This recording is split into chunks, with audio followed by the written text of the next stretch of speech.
Assalamualaikum warahmatullahi wabarakatuh. Sini saya akan menjelaskan tentang penerapan sistem ERP berbasis Odoo pada CV Asmi Sukses Mandiri Kabupaten Banyumas.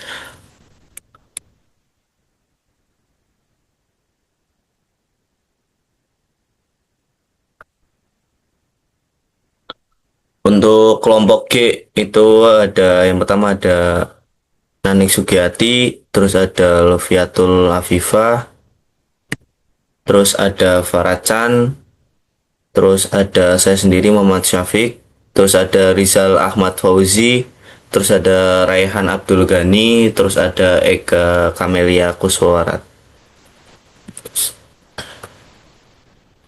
Latar belakang perkembangan bisnis makin pesat dan kompetitif. Pengelolaan usaha secara manual sering menimbulkan kesalahan, pencatatan, keterlambatan laporan, dan sulitnya kontrol stok. Oleh karena itu, dibutuhkan sistem ERP yang mampu menstrategiskan seluruh proses bisnis dalam satu sistem. Permasalahan CV Asmi Sukses Mandiri masih menghadapi beberapa masalah antara lain pencatatan transaksi dilakukan secara manual, data stok tidak sesuai selalu akurat, terus laporan keuangan membutuhkan waktu lama, proses bisnis belum terintegrasi. Next, tujuan. Tujuan dari penerapan sistem ERP ini adalah mengintegrasikan seluruh proses bisnis, meningkatkan efisiensi operasional, meningkatkan akurasi data, mempermudah pembuatan laporan, mendukung transformasi digital UMKM. Modul yang digunakan dalam penerapan ERP ini digunakan 4 modul utama yaitu point of sale atau POS, accounting atau akuntansi, inventory atau persediaan, forecast atau pembelian. Keempat modul ini saling terhubung satu sama lain.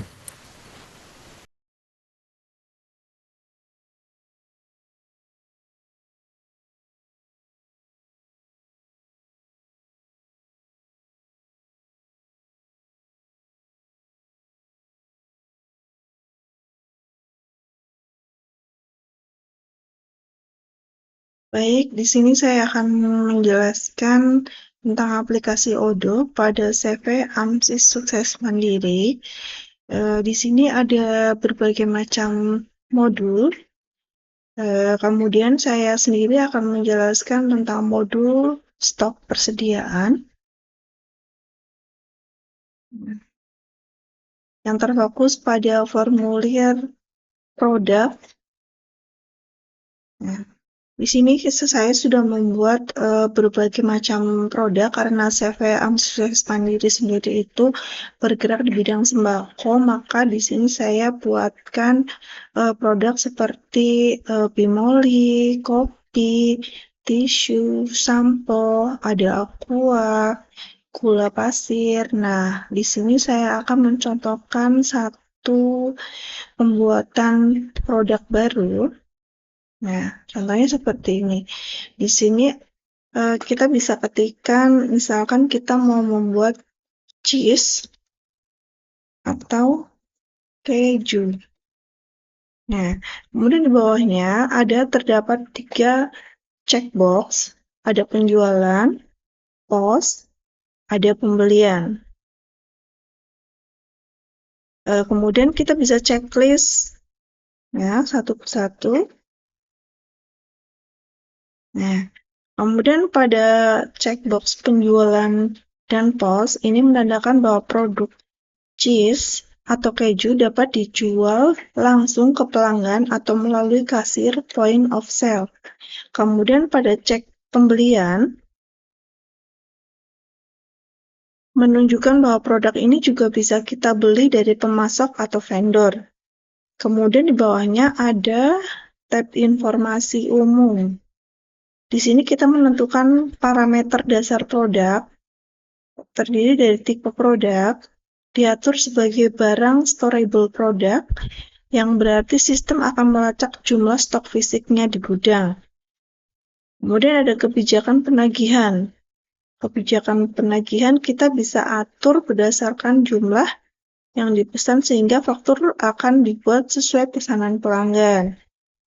Nah, kemudian ada lacak inventarinya, kita checklist aja. Ada kuantitas di tangan, saat ini masih 0 ya, karena kita baru saja membuat record ini dan belum ada mutasi masuk. Kemudian untuk detail harga jual dari cheese itu sendiri misalkan kita taruh 10.000. Nah, untuk pajak penjualan itu tergantung dari instansi atau CV masing-masing ya. Kalau untuk AMSIS Sukses Mandiri sendiri itu tidak ada pajak penjualan, maka kita klik hapus. Nah, untuk modal tentunya kita bisa isi harga di bawah penjualan. Misalkan kita kasih contoh 8.000. Nah, di sini untuk pajak pembeliannya pun, nah kita kosongin. Kemudian ada kategori, referensi, barcode. Kemudian ada navigasi pintar. Jika kita melihat di bagian atas di sini, terdapat barisan smart button. Tombol ini memberikan akses cepat ke data terkait, seperti jumlah stok yang ada atau on hand, prediksi stok ke depan, terus ada riwayat dokumen keluar masuk, serta statistik penjualan dan pembelian. Kemudian ada log aktivitas dan kolaborasi chatter. Terakhir di sisi kanan ini terdapat panel chatter. Fitur ini sangat berguna untuk kolaborasi tim. Kita bisa melihat siapa yang membuat data ini. Nah, seperti yang di sini sudah tertera ya. Nah, melampirkan file dan foto serta menjawab aktivitas lanjut. Bisa kirim pesan, log catatan, dan aktivitas. Kemudian untuk modul berikutnya atau yang lain bisa dijelaskan oleh teman kita. Terima kasih. Di sini saya akan menjelaskan tentang pemesanan barang, yaitu pertama-tama kita klik menu bar di pemasok, kita buat baru, kita memasukkan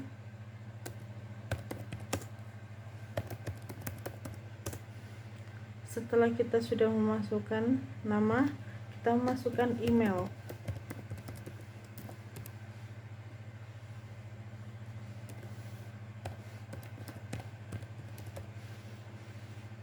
Lalu kita masukkan nomor HP.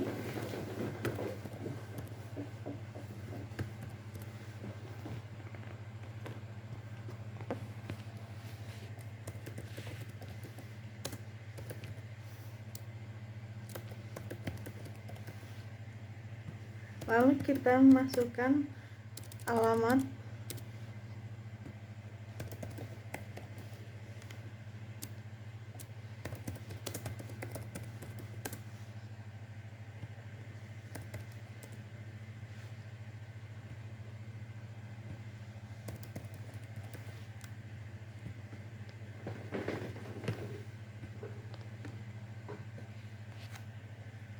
jika sudah masukkan nama, alamat, sama email, lalu kita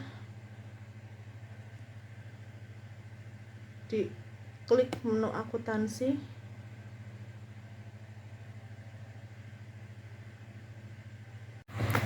Setelah kita ngeklik menu akuntansi, kita klik di permintaan penawaran, kita buat baru.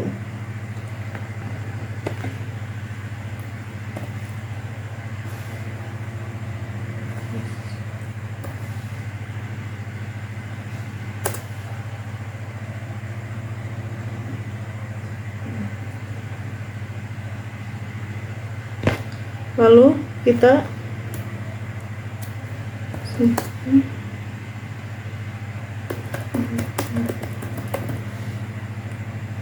setelah kita mengisi di pemasok, lalu kita klik tambahkan produk, kita pilih di menu yang sudah tersediakan. Misalnya di sini ada produk gulaku.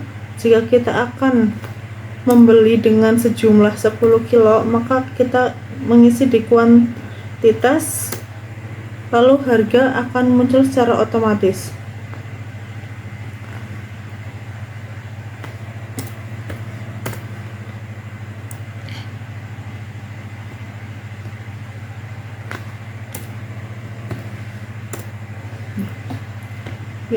Jika sudah kita mengisi tambahkan produk semuanya, lalu kita klik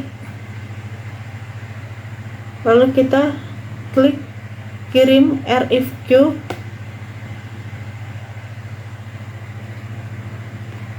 Lalu akan muncul email seperti ini, email pemesanan barang. Jika sudah kita teliti barang yang akan kita order, lalu kita klik kirim.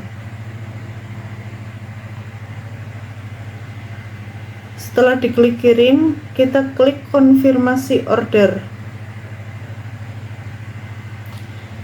Nah, setelah penerimaan barang, jika barang yang kita pesan sudah benar, lalu klik konfirmasi order.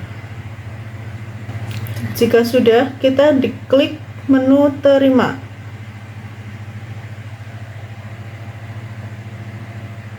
Ya, jika kita sudah diklik menu terima, setelah diterima, pastikan barang yang kita pesan jumlah sesuai sama yang kita minta atau beli. Jika sudah, klik validasi.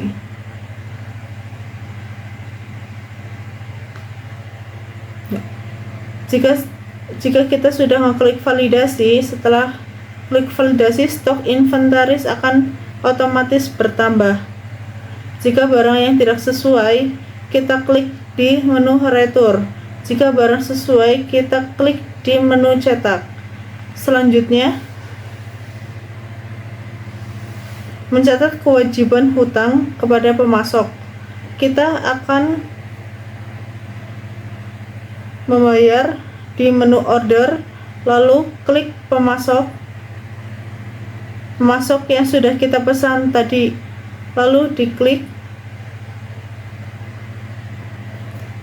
menu CV Amel Mandiri yang tadi kita masukkan, lalu diklik sampai lupanya dia. Setelah kita tadi sudah diklik seperti ini, kita akan mengunggah tagihan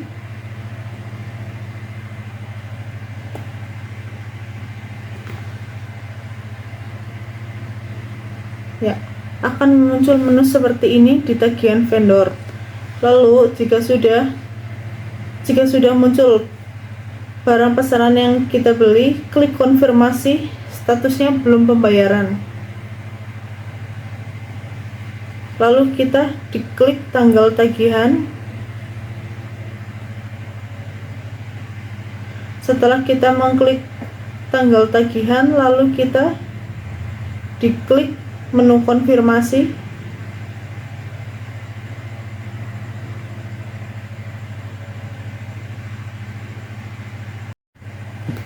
Setelah kita diklik centang, akan muncul seperti ini.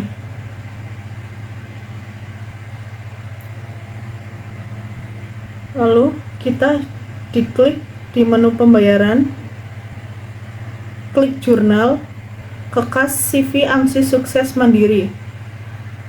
Lalu kita klik create payment.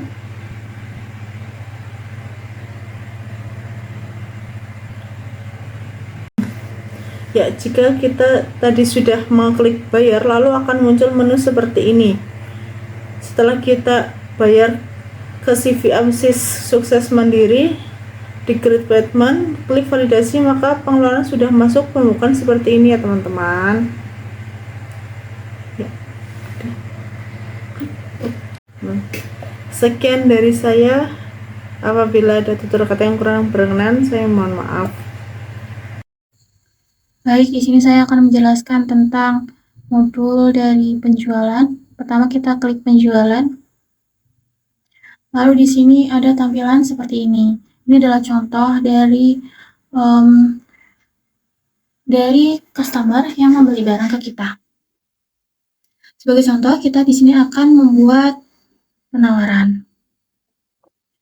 Pertama, klik baru. Kemudian di sini kita harus mengklik pelanggan. Sebagai contoh, pelanggan yang misalnya belum ada namanya, mau mendaftarkan, maka kita ketik saja, misalnya Kinan. Sini klik buat atau buat dan edit. Jika buat dan edit, maka ini akan menampilkan fullnya seperti ini. Misalnya di sini email yang aktif. Lalu di sini ada nomor telepon. Ini jika dia punya perusahaan, maka kita tuliskan perusahaannya, namun jika tidak, kita bisa skip. Lalu di sini alamatnya, jalannya misalnya Jalan Merdeka. Di sini bisa klik, bisa tuliskan RT-nya atau RT 7 RW 2 atau nama nomor dari rumahnya atau kelengkapannya gitu. Di sini kotanya misalnya Purwakarta. Lalu di sini ada negara, misalnya negaranya Indonesia. Di sini bisa dilengkapi kode pos, juga status. Status di sini adalah provinsi, misalnya Jawa Tengah. Nah, jika ingin menambahkan kelengkapan data pribadinya bisa ditambahkan di sini. Jika sudah, klik simpan. Setelah itu, kita akan membuat penawaran atau quotation. Di sini tambahkan produk, misalnya customer ingin membeli minyak bimoli dan juga misalnya telurnya ini hitungannya per butir. Jadi di sini misalnya beli 5 butir. Lalu minyaknya beli 2 liter atau 2 bungkus. Kemudian setelah sudah, maka akan menampilkan dari jumlah yang tertera. Di sini karena pajaknya tidak ada, maka tidak ada total pajak sebelum atau sesudah dipajak itu. Nah, jika sudah, maka kita klik konfirmasi. Nah, ini pesanannya sudah jadi. Lalu kalau kita mau melihat, kita klik pratinjau. Nah, ini adalah tampilan dari surat jalan atau nota jalan. Kemudian di sini klik pengiriman, biar nanti bisa masuk ke kasir atau pos. Nah, setelah itu maka klik cetak. Nanti ini otomatis akan tercetak dan biasanya ini digunakan untuk customer. Nanti ini nota akan diberikan ke kasir buat pembayaran seperti itu. Ini bisa klik validasi. Ini nanti hubungannya sama pos juga.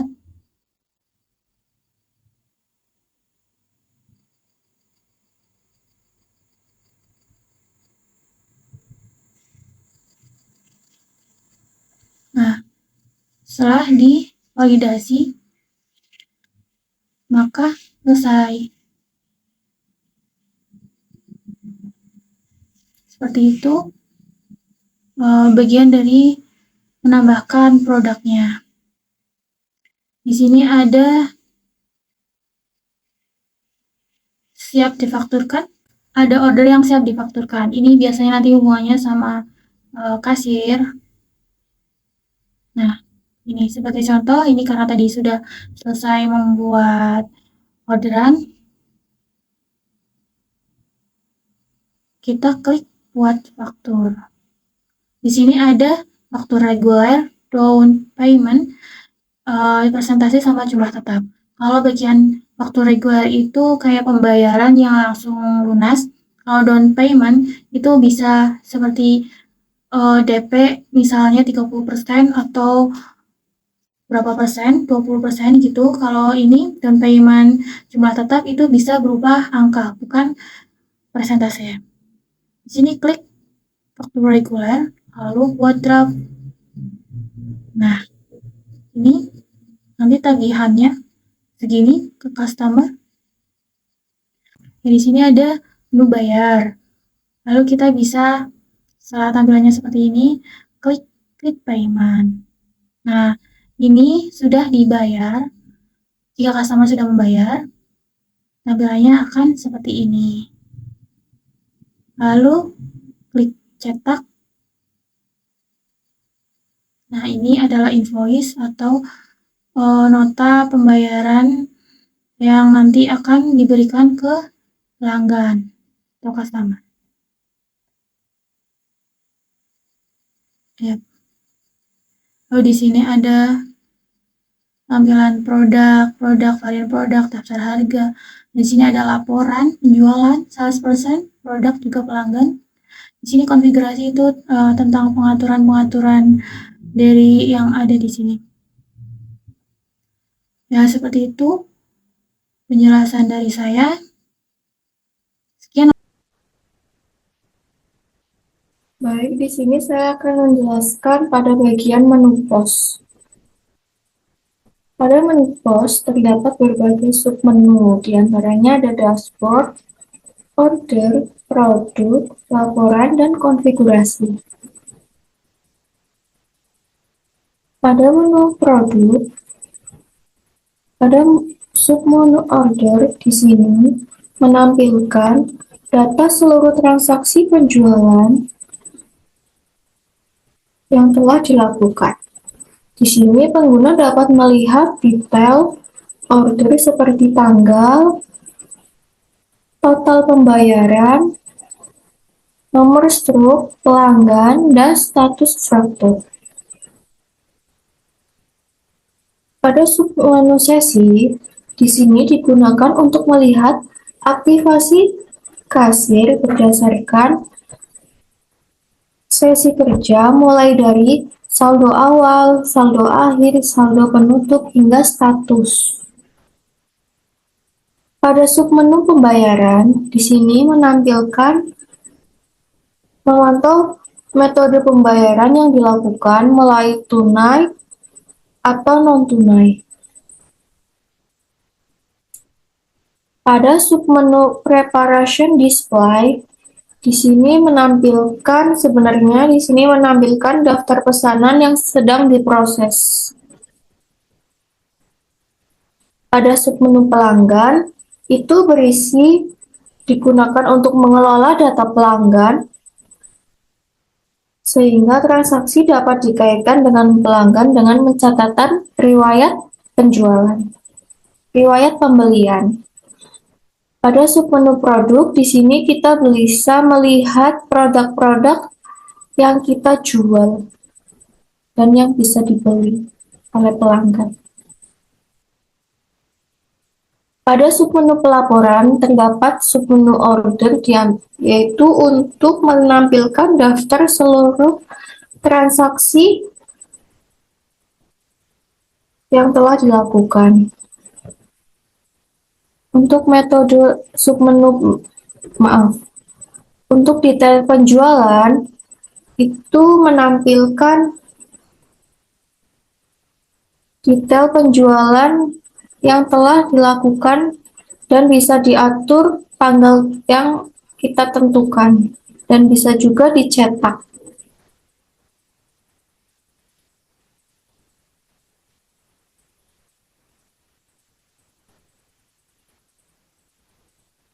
Pada submenu konfigurasi itu berisi beberapa submenu, di antaranya ada menu pengaturan. Menu pengaturan itu digunakan untuk mengatur seluruh kebutuhan operasional pada menu pos. Pada submenu metode pembayaran itu berisi submenu metode pembayaran yang dilakukan untuk jenis pembayaran yang dilakukan, mau tunai maupun non-tunai. Pada koin kertas ini berfungsi untuk mengatur pecahan uang yang digunakan pada sistem kas.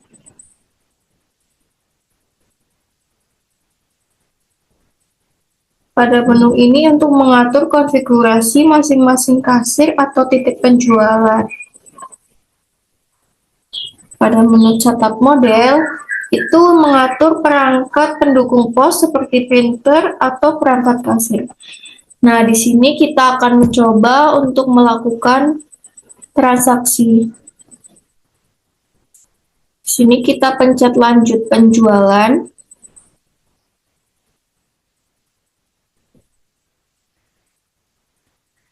Lalu di sini disajikan produk-produk yang akan dibeli. Kita di sini akan membeli tisu sebanyak 2, kita tambahkan 2, lalu kopi 1, susu 2, minyak 1, dan masako. Nah, di sini langsung disajikan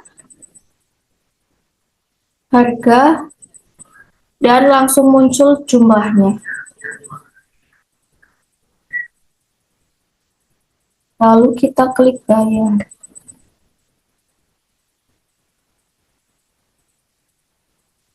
Di sini juga kita bisa mengatur pelanggan. Misal kita mengatur pelanggannya Amel All Shop.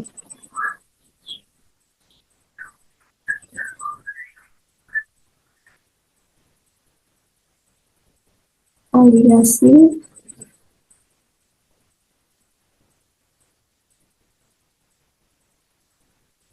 Dan akan muncul invoice pembayaran. Seperti ini. Dan juga bisa dicetak atau dikirim email, langsung masuk ke emailnya.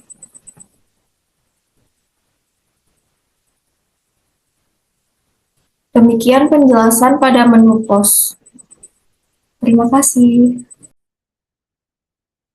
Untuk selanjutnya adalah modul akunting atau akuntansi. Apa sih modul akunting itu adalah sistem ERP juga, sistem akuntansi terintegrasi yang mengotomatisasi pencatatan transaksi keuangan, mengelola piutang atau utang, aset, dan menghasilkan laporan keuangan real time yang terhubung langsung dengan seluruh operasional bisnis seperti penjualan, pembelian, dan inventaris, dan sebagainya. Oke, selanjutnya kita masuk ke modul akuntansi. Di sini untuk tampilan awalnya atau dashboard, ada dashboard, pelanggan, pemasok, akuntansi, tinjauan, laporan, dan konfigurasi. Oke, untuk selanjutnya kita masuk ke modul pelanggan atau menu pelanggan, faktur. Ini di sini adalah beberapa pelanggan dari toko kita ini. Ada, kemudian kalau kita bikin baru, klik baru, kemudian nama semisal Amel atau Amel hari ini, tanggal fakturnya itu kita buat hari ini, atas waktunya ya 17. Kemudian kita pilih katalog atau barang yang kita mau, laku, contoh, sama beras partai. Kemudian kembali ke faktur, di sini akan menampilkan barang yang kita pilih tadi. Kemudian langsung konfirmasi, dan di sini di menu pelanggan faktur akan langsung tertera tadi yang kita inputkan di Amel, segulaku 1 kilogram dan per ton. Kemudian kirim. Ini kirim adalah untuk bisa ke pelanggan kita atau ke Amel. Kemudian kita bisa juga mencetak, yaitu cetak fakturnya, dan akan terdownload jadi PDF.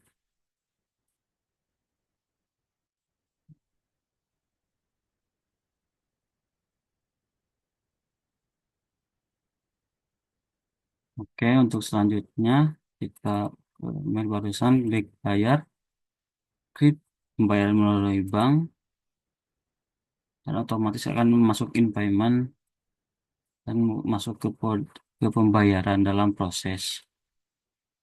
Untuk melunasi pembayaran itu kita mempunyai validasi, klik validasi, dan otomatis di sini akan terlihat Amel lunas untuk itunya. Kemudian di sini juga ada pemasok, tagihan. Kita juga bisa membuat tagihan baru. Misal kita buat PT Sukses Mandiri. tanggal tagihannya itu kita buat tanggal 16, banknya kita udah sini, batas waktunya kita sampai tanggal 18, kemudian katalognya itu barangnya, sebagai contoh kita pakai 2 barang, kemudian ini akan tertera langsung di sini, kemudian konfirmasi, bisa cetak juga seperti yang tadi dan menjadi PDF, dan juga akan tampil di bagian awal dari dashboard dari menu pemasok.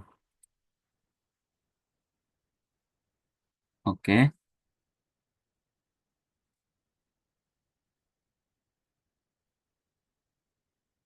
Selanjutnya klik bayar, kita buka dan bank, klik payment, dan otomatis akan menjadi in payment. Kita bisa cek di pembayaran ini akan menjadi lunas.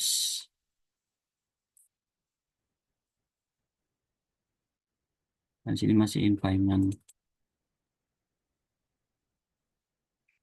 Untuk selanjutnya yaitu kita bisa melihat akuntansi, entry jurnal, dan kita bisa melihat atau rekor dari transaksi sebelumnya, yaitu seperti tadi PT Sukses Mandiri Cilacap, dan akan dikumulasikan menjadi satu seperti ini. Kita juga bisa melihat laporan neraca keuangannya, contohnya seperti ini, dan juga laba ruginya, contohnya seperti ini. Oke, untuk selanjutnya akan dilanjutkan oleh teman saya.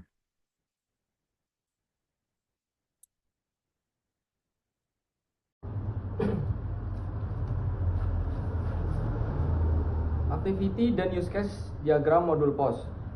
Buka modul POS, buka Odo POS, kemudian memilih POS retail, ingin tambah produk, jika iya buka form tambah produk, isi nama, barcode, harga, kategori, data valid, jika iya simpan produk ke DB, jika tidak tampilkan pesan error. Kemudian kembali ke layar POS, cari atau pilih produk dari katalog, kemudian tambah produk ke daftar order, kemudian atur quantity atau diskon atau catatan atau hapus item. Kemudian klik pembayaran, kemudian pilih metode pembayaran seperti tunai atau edisi atau QR atau wallet. Kemudian proses pembayaran, verifikasi dan konfirmasi.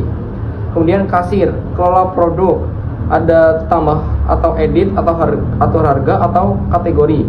Kemudian ada transaksi penjualan, ada cari, pilih quantity, diskon, hapus. Include menjadi pembayaran, pilih metode, proses, cetak struk. Kemudian kelola pelanggan, tambah atau pilih. Activity dan use case diagram modul akunting. Akuntan membuka modul akuntansi, sistem menampilkan dashboard akuntansi, kemudian menu yang dipilih penjualan. Buat faktur penjualan, kirim ke pelanggan, kemudian catat pembayaran masuk. Setelah itu ada pembelian, kemudian unggah tagihan, validasi tagihan, catat pembayaran keluar. Kemudian rekonsiliasi bank. Terdapat ambil transaksi bank, kemudian cocokkan transaksi dengan jurnal, kemudian validasi rekonsiliasi. Kemudian ada laporan keuangan, pilih jenis laporan, neraca, laba rugi, atau buku besar. Kemudian terapkan filter tanggal akun jurnal. Kemudian sistem menampilkan laporan, ekspor jika iya maka ekspor menjadi PDF atau XLSX. Setelah itu akuntan. Kelola faktur pembayaran, terdapat buat faktur, kemudian kirim faktur, kemudian catat pembayaran. Setelah itu kelola tagihan pembelian, terdapat unggah tagihan, kemudian validasi, kemudian pembayaran. Setelah itu rekonsiliasi bank, terdapat cocokkan transaksi, kemudian validasi rekening. Setelah itu lihat laporan keuangan, terdapat neraca, kemudian laba rugi, kemudian buku besar, kemudian arus kas. Include jika iya, ekspor laporan menjadi PDF atau XLSX. Kemudian yang terakhir kelola jurnal, buat jurnal atau posting jurnal. Activity dan use case diagram modul inventory. User membuka modul inventory, kemudian sistem menampilkan dashboard. Setelah itu pilih menu. Produk, tampilkan daftar produk, tambah produk, jika iya tampilkan form produk baru, user isi data, simpan produk, kemudian edit produk, jika iya tampilkan detail produk, user edit data, kemudian simpan perubahan. Penerimaan atau pengiriman, tampilkan daftar dokumen. Setelah itu user memilih dokumen, tampilkan detail transaksi, kemudian user memverifikasi kuantitas. barang sesuai. Jika iya, user klik validasi, sistem memindahkan stok, kemudian status berubah menjadi selesai. Jika tidak, user melakukan koreksi kuantitas. Setelah itu, riwayat pergerakan terdapat, tampilkan data history. Setelah itu, user memilih riwayat, kemudian tampilkan detail pergerakan. Pencarian, user memasukkan kata kunci, sistem menampilkan hasil pencarian. Setelah itu, inventory user atau admin. Order inventory modul terdapat melihat dashboard, kemudian mengelola produk. Di dalam mengelola produk terdapat tambah produk, kemudian edit produk, kemudian lihat detail. Kemudian setelah itu penerimaan barang, incoming shipment. Setelah itu pengiriman barang, delivery order. Kemudian melihat riwayat pergerakan. Setelah itu pencarian produk atau transaksi. Setelah itu activity dan use case diagram model purchase. Terdapat mulai proses pembelian, kemudian buat draft RFQ, kirim RFQ ke vendor, kemudian vendor mengirim penawaran disetujui, jika iya konfirmasi purchase order, jika tidak revisi RFQ, kirim ulang RFQ ke vendor. Setelah itu penerimaan barang, validasi tagihan vendor, tampilkan analisis pembelian. Kemudian vendor, terima penawaran vendor. Purchaser buat RFQ, kirim RFQ, analisis pembelian, penerimaan barang, kemudian menjadi konfirmasi purchase order. Sekian dari kelompok kami. Terima kasih. Assalamualaikum warahmatullahi wabarakatuh.